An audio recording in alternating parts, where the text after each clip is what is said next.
One of the biggest killers of dreams is imposter syndrome. I would imagine if you are a high achiever, an entrepreneur, someone who has really big dreams, that imposter syndrome has crept into your life at some point, or it will. You've got two options with it. You can either allow it to paralyze you and allow it to stop you and prevent you from achieving your goals and your dreams, or you can move past it. You can figure out how to overcome that. And that's what we're going to talk about today. I'm going to share with you 4 tips that I used to help overcome my own imposter syndrome in the hopes that it'll help you do the same. I'm Patrick Menefee. I'm a mindset and success coach, and my entire purpose with this channel and with all of my businesses is to help you live a more intentional, fulfilling, and successful life. The videos come out every single Monday, so please hit that subscribe button so you can make sure that you always see them when they do come out. And if you want more, I've got a newsletter that comes out every other week. Go down to the link in the description. You can subscribe to that newsletter as well. Now, first, it's really important that we're on the same page with what we're talking about with imposter syndrome. And imposter syndrome is that feeling of unworthiness. It's that feeling that you don't belong. It's that feeling that you're going to get found out. The idea of fake it till you make it, that before you make it, someone's going to realize that you're faking. It's that fear that I don't belong where I am right now, whether that's in a career, whether that's in a relationship, whether that's with friends, whatever it may be. So I've gone through a process of 4 different steps, and these 4 different steps have been helpful in overcoming it. But I want to point out one other very specific point before getting into these steps. The key word here is overcome. I'm not talking about eliminating, I'm talking about overcoming imposter syndrome. It doesn't mean that it's going to go away forever, and I'll talk about that in just a second. So the first step in overcoming imposter syndrome is reframing it as a positive. There's a quote by Rich Litvin that you can see on the screen. This is a really powerful quote that I've found recently, and it helps you reframe imposter syndrome from a negative to a positive. As he says, it's a feature, not a bug. And this carries a couple things with it. One is there's an acceptance that imposter syndrome is going to be around. That's why I said that the focus of this is overcoming, not eradicating imposter syndrome. The most successful people in the world, you think they'd never felt fear? They've never felt imposter syndrome? You think they're just these superhumans that suddenly overcame that and they don't feel what us mere mortals feel anymore? That's not how it works. They know how to overcome it. They know how to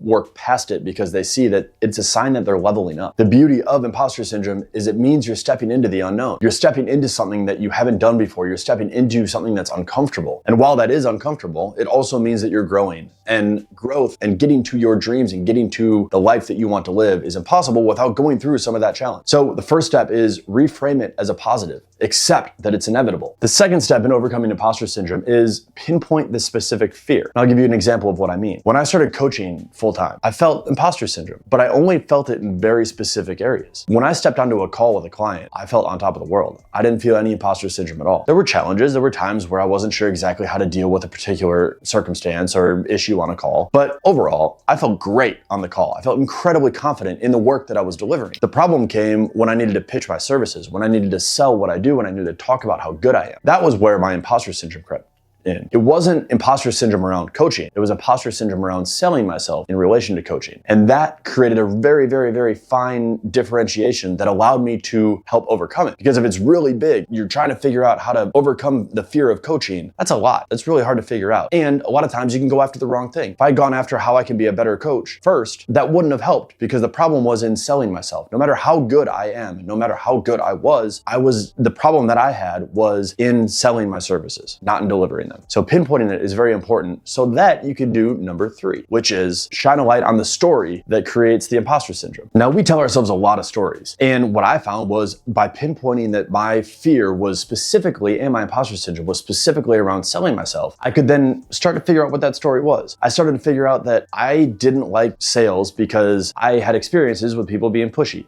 I felt like if I was selling, I was going to be pushy. I started digging in a little bit deeper and finding other stories about a fear of being arrogant. I felt like if I was talking about what I was good at, I was being arrogant. By pinpointing those stories that I had been telling myself, I can also then shift and tell a new story. And the new story, I had a mentor of mine that really helped me out with shifting my mindset on this. When I first started talking about imposter syndrome and selling myself, he looked at me and he said, "Are you creating transformation in the lives of your clients?" I said, "Yeah." He said, "Do you have a skill in doing that?" And I said, "Yeah." He said, "Do you think that's a skill that you can help a lot of people with?" I said, "Yeah." And he looked at me square in the face and said, "Then who the fuck are you to not tell everybody about it and share it?" The reframe was the story that I was being arrogant by talking about myself. I needed to shift that story into, I am helping people. I'm just the catalyst. I'm just the vehicle. It's not about me. It's about the change that can be created. It's about the service that's being provided. That story is what was required to shift some of that imposter syndrome and to overcome it. I had to figure out what the story was, and then I had had to change it in order to start overcoming it. And that leads to the fourth step, which is you've got to start taking the action in face of the fear. Now, when we talked about that, and when I realized that story and I shifted the story a little bit, it didn't make the imposter syndrome go away. I still had it. It was still there, but I minimized it and I took action anyway. I went and got onto the next call thinking about, this is the value that I'm providing. This is the service that's coming from this. It's not about me, it's about the service. When I really honed in on that and I started to take action, once again, didn't get rid of imposter syndrome, but I was able to overcome it step by step. And as you do that more and more, as you take more steps forward, and as you take more steps that face that fear and face that imposter syndrome, it starts to lessen the impact of it. But for me, those are the four things: reframing it as a positive, identifying specifically what the fear is, identifying and changing the story around that fear, and taking action anyway. I hope that you can implement a couple of these things and start thinking about them a little bit differently in your life. And at the very least, go back and just read that quote a few times so you can start to reframe it as a positive. Because imposter syndrome means that you are growing. It means that you're in a good place, in a new place, and you're taking yourself to new heights. And at the very least, if you can think about it that way, you can start to move yourself forward because you realize that it's not a bad thing. You're not in the wrong place. You're actually in the right place. Hope this is helpful to you. We've got more videos coming out next week. Again, make sure you hit that subscribe button. See you back here next Monday.